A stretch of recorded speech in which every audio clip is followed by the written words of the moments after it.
guys, welcome to the Fandom Report with Sam Lewis. Well, and I'm Sam Lewis, of course. As usual, I'm going to start off with the spotlight, and this week's spotlight will be with Tabitha Craft. And there's something a little different with this week's spotlight because I wanted to explore a little bit more with the question side of the writer side, not just focusing only on the side with the small excerpts, so you guys have something to look forward to with the new chapter. So I think I'm definitely going to explore more, and perhaps even expand it even further, so it will be an actual interview. I hope so. I would like to do that. That would seem to be funny and interesting to do, to have actual interviews. I hope it would be sort of like a Skype conversation or of some sort, if they want to, or just written. I haven't decided yet, but I'm definitely going to look into it, and let's see if I can't make it done, or get it done in the next few weeks, so I can provide you guys with even more content. But as I said, this week's spotlight is Tabitha Craft, and as stated, I asked her even more questions, so it will be like a pretty much a short interview, but still hoping to make it even further. And I really like it so far. And also I have a small excerpt for chapter 20 of Unsung Heart, and I will also explain why. I think you should go and read her story if this is, of course, for you, and if you like it, of course. Right. I think we should get started because I think this will be interesting. So question 1. To start off, what got you into fan fiction and what led you to write your own stories? I've always written stories, but I discovered fan fiction about 10 years ago. I read it obsessively and took to writing it, mostly Dawson's Creek, to my slight shame, but a little small world as well. I was instantly attracted to Lexa and Clark pairing, and I found that I have hundreds of ideas about them. I don't think I will ever run out of ideas for these two, which I agree on. Sorry if I am wearing cap today, but my hair, well, while it's short on the sides, like here, it's like a bird drowning in a pool of pitch. Anyways, question 2. Also, what inspires you to keep going? Writing makes her happy. Her stories are an insight into her brain and a jumble of thoughts which exposes her. It's how she understands who she is. Now, I'm going to quote because it will make it easier and make the questions more fluent. Writing stories made me reflect on my life and realize I am gay. That's fairly epic, and a definite reason to keep going. When I write, I start with an idea and then words flow. I've always seen my stories write themselves. Sometimes I talk about the characters as if I have no control in decisions they've made, because that sometimes things happen in my stories that I never intended to happen. Now, as you explain why you do, and also some of the things you do as a writer, I actually understand. I understand. No, I understand. And I get that.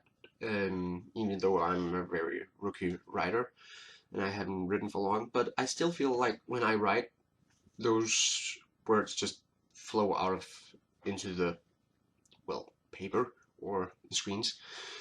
So I to a certain degree, understand why you feel that way. And also, I definitely agree with your point on how stories are actually a part of ourselves and how they exposes us, and they can actually make one understand a more deeper aspect of oneself. Um, Question 3. Do you have any new stories or ideas you're working on at the moment, and what is your favorite moment for you as a writer that will stick with you? My best moment is strange because it was also my worst. I can be quite insecure, and I guess the first time I got a really emotional fraud review because someone didn't like my story, it made me realize that I am impacting people. I always respond to emotional comments to explain where I'm coming from and to validate their opinions because I write and they read, and as readers are entitled to their own response. I really feel readers' views and opinions are entirely valid. I'm much happier when people get really emotional because they love something or feel like I've understood them or something I've written reflects an experience. That's always the best moment, every single time. Now that I really do agree on. I haven't had that kind of response yet, but some of them I have had like a taste of it, so I can get where you're coming from. Um, and also, well, not to quote, well, also a bit, but to quote Alicia Debnam Carey, it's always an inspiration to actually make people feel something. Or was that Eliza Taylor? I don't know.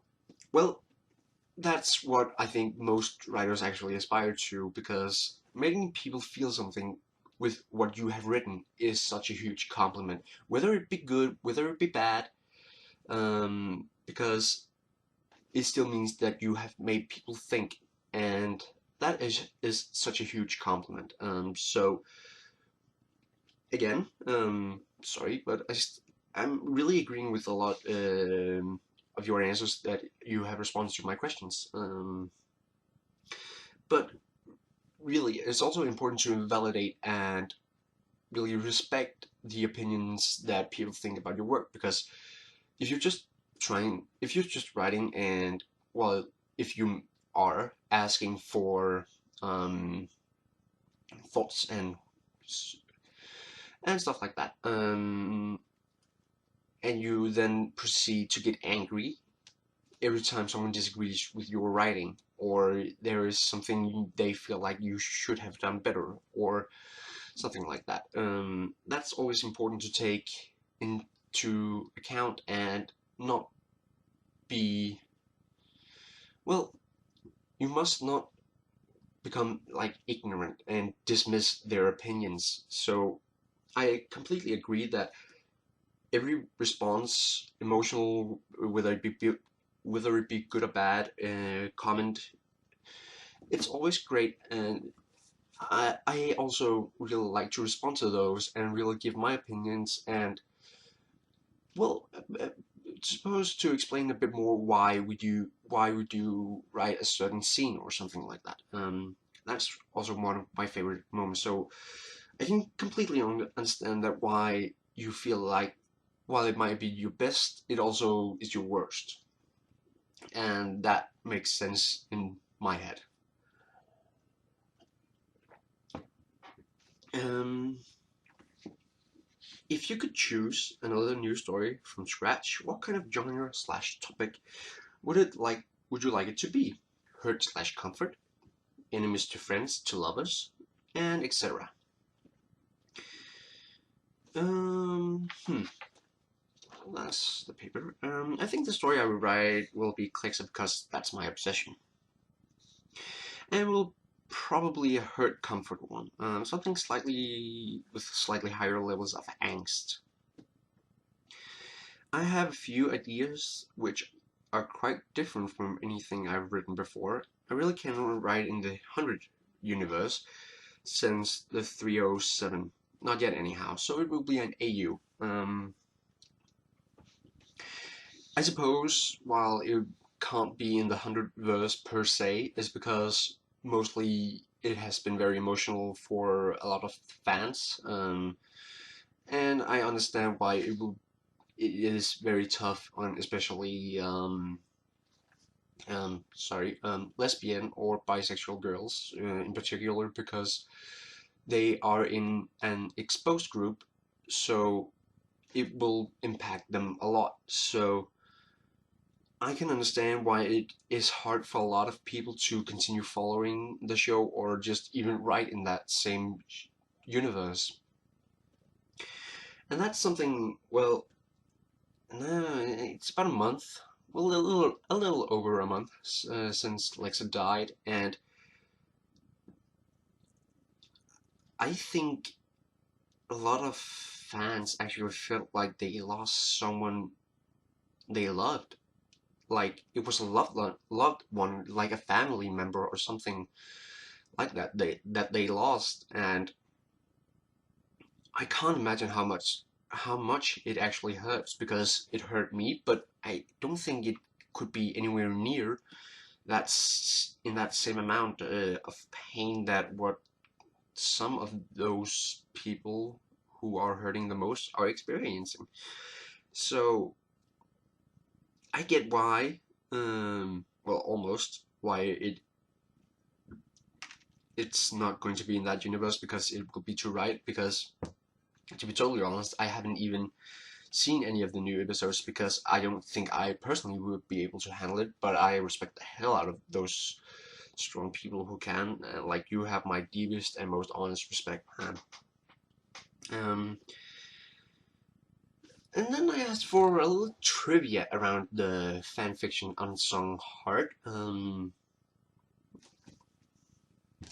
again, quote. And I quote, to quote Michael Cole. Sorry.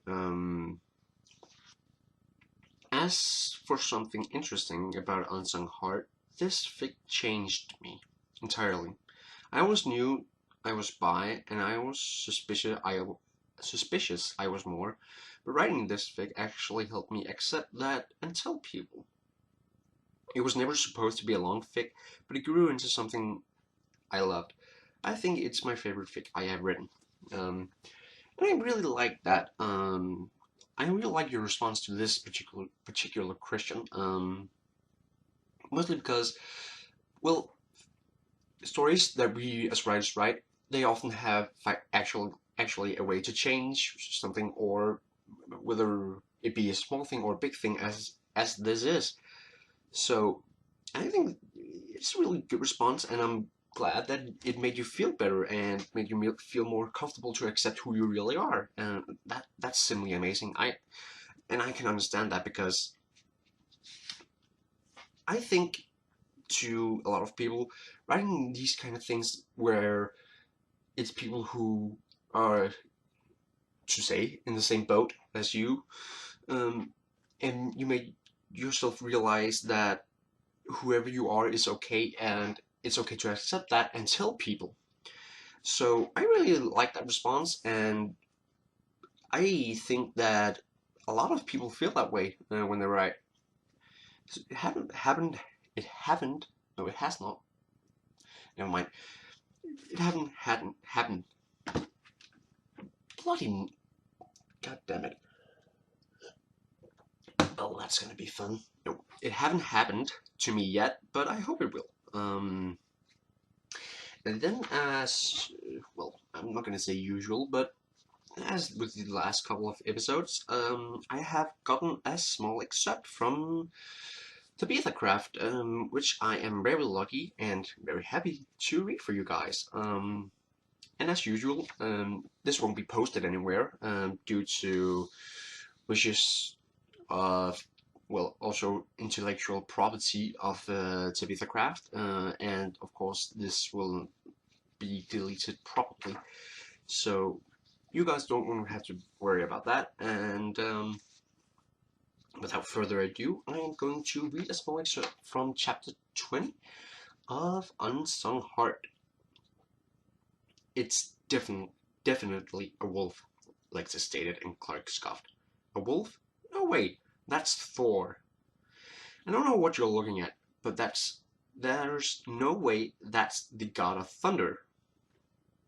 Thor isn't just the god of thunder. Clark picked Lex's hand from where it was resting on her stomach, nudged her under nudged under her shirt, then held her index finger, using it to trace the cloud formation she insisted resembled Thor. I've seen the movies and read the comics, and sorry, but he is most definitely the god of thunder. Lexa smiled when Clark tucked her hand up back under her shirt. Technically, Clark hid a smile when Alexa gave her a look because Clark was a big fan of pulling the technically card. Technically, he is the god associated with thunder and lightning, storms, oak trees, strength, the protection of mankind, hallowing, healing, and fertility. What did you do? Memorize wiki pages about Thor before our date so you could pull out that crap when you claimed a cloud looked like him? Lexa leaned up on an elbow to stare at Clark as she scoffed. Lexa, I have the biographies of all relevant comic characters memorized, Clark responded. Clark responded condescendingly, and Lexa flopped back on the picnic blanket with a huff. Sure you do, she rolled her eyes.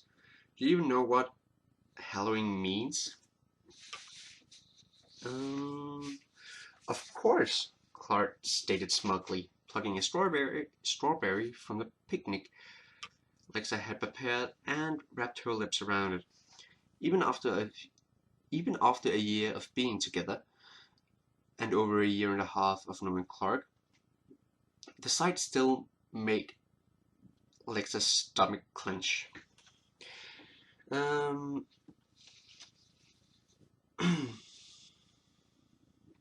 Well, that was actually it. Sorry, I just had to read the last lines to make sure I haven't forgot anything. Certainly seems fun. While I haven't actually read the Marvel comic books because, well, I live in Denmark and that's not really a thing. I really like that you pull so much in from another fandom. It's kind of fun to observe and read.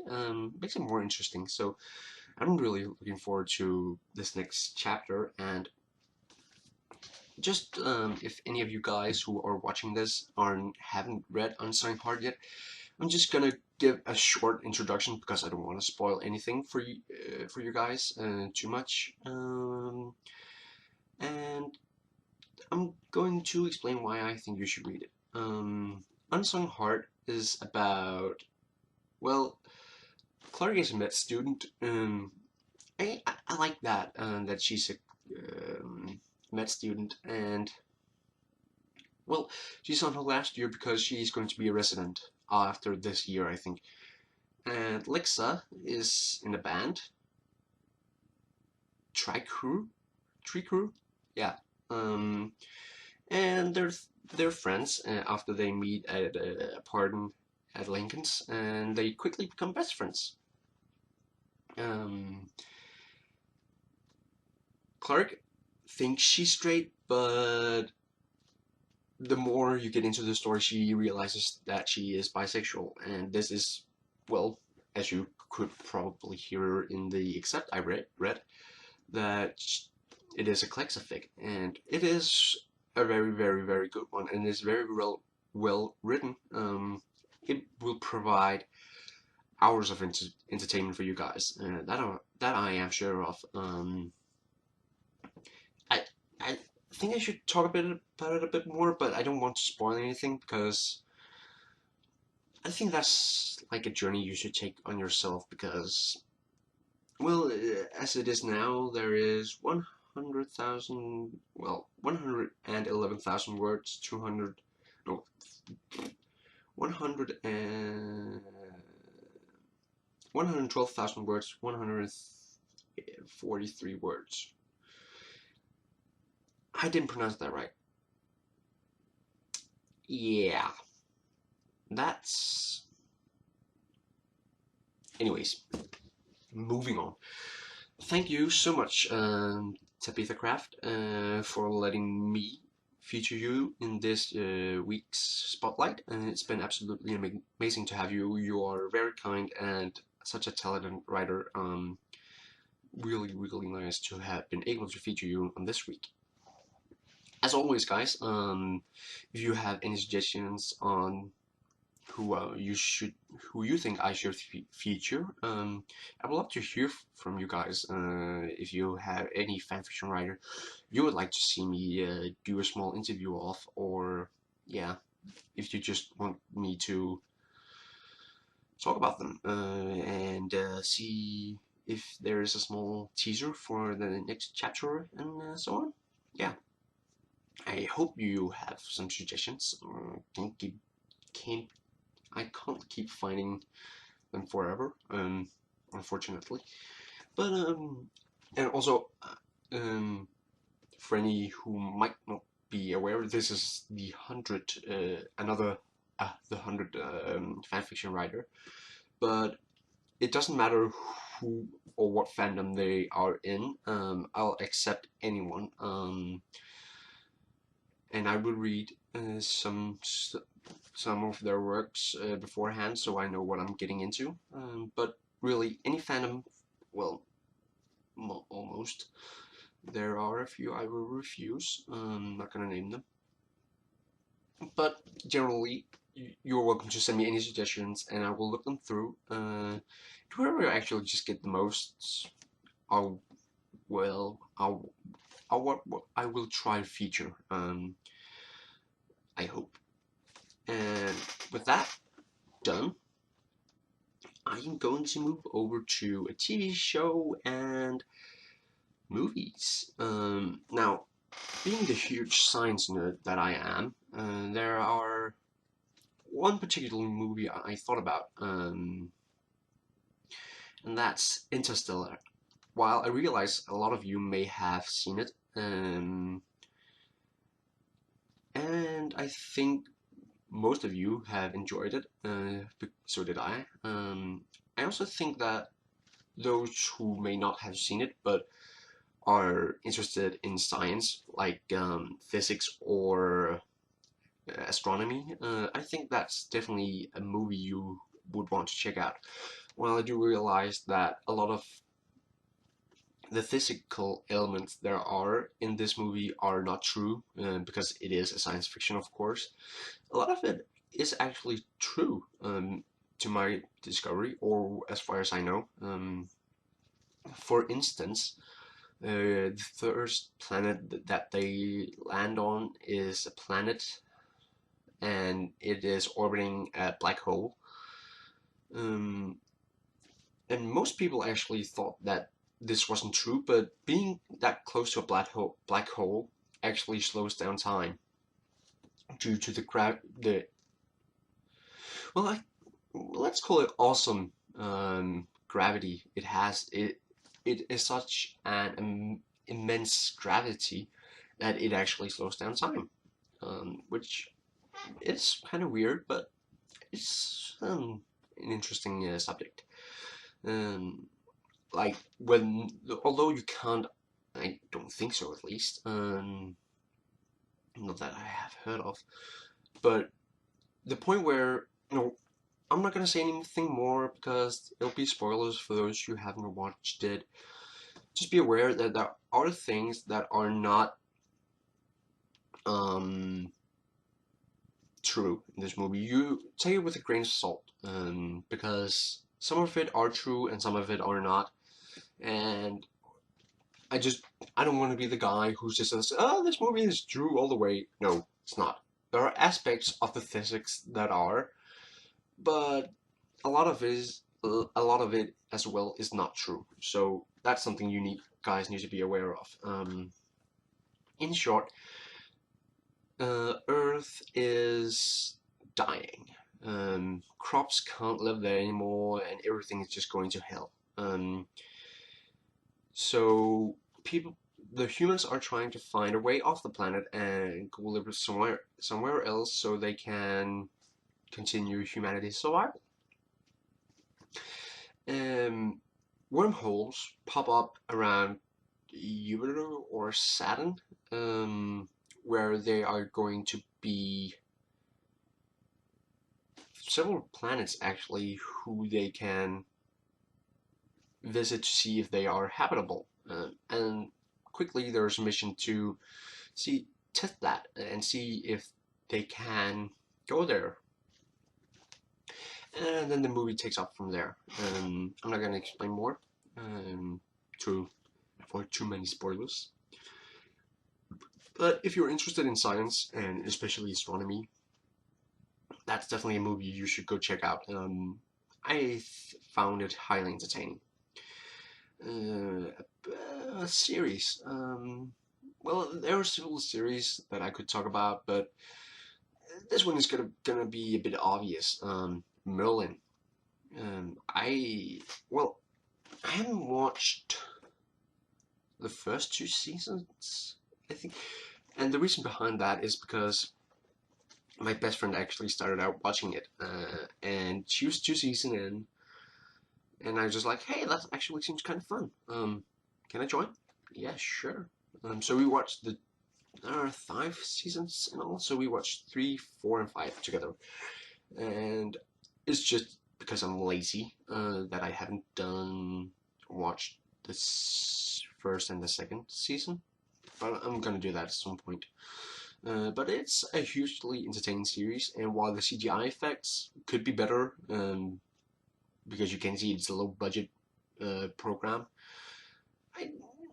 it's still a highly entertaining series, and I think if we have all heard the legends about Arthur Pendragon and Merlin. I definitely think that it's a series that this would be fun for most of you guys who are actually watching my videos. I think most of you guys will be entertained by them, and I hope you guys will go check it out. It's hugely fun. And also based on just this series and show. I also have the next week planned out as well. Yeah, and that's basically it. Now, I realize I could give some summary or resume about Merlin, but I think everyone have heard about Merlin to some degree, so you know it is in Camelot, it is in the Dark Ages, so that's pretty much all you need to. Is this something I want to watch or not? But I recommend that you go and watch it because it is very entertaining. Now for this week's game, I have something very different from these. Well, almost. This week's game will be Armor 3. And Armor 3 is a game. Well, if you like Call of Duty, Battlefield genre, you would most definitely like Arma. It's a military simulator, and it focuses and tries to be as close to the reality as possible. There are, of course, aspects which they cannot get, but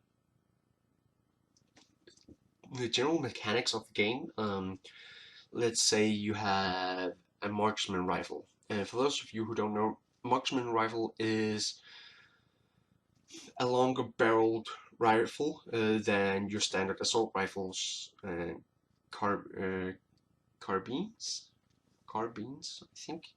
Okay, and never mind. But it's a longer, more precise rifle. They can fire. Well, some of them can fire fully automatic, but it's not all. But it's a more precise rifle to up about 1,000 meters, I think. So while they're not sniper rifles, they are still very precise up to about 1,000 meters. So what it actually is that you have a scope that supports that kind of range, and then you have to change the settings on the gun, so to speak, because that's also something you have to do in real life. You have to adjust how far the target is, and let's say it's 500 meters out, then you set the settings on the gun to 500 meters. So if you, for example, let's say 800 meters, then the shot will go over the target. If it's 300 meters, well, then the shot will dip down in front of the target. And as so it is with all guns, and whether it be on tanks and whatnot. There is a bit of I won't call it naval warfare, but you can still have underwater combat. I haven't done that so far, but it seems amazing. So if you're looking for a military simulator who values game mechanics to be as real as possible, I definitely think that this game will be something for you. I have had loads of fun, and it is not easy, and you need to know about military tactics before you would have any success. It's still immensely fun. And I realize now that I have spoken for pretty much over half an hour, so I'm going to cut this video. And just before I do, as always, if you have any suggestions, ideas, whatnot, for what I could do, please leave a comment. And if you like this video, please give it a like. It really helps the channel out. And oh, before I forget, yes, I changed the intro of the Fandom Report because, well, the other one was ugly. I thought so. I just used the same for the Sam chat. It was easier that way, anyways, and it looks more neat. Right. That's it for today. I hope that you liked this video. Certainly was fun making it. So, yeah. Bye, guys. Oh, well. No. There was one more thing.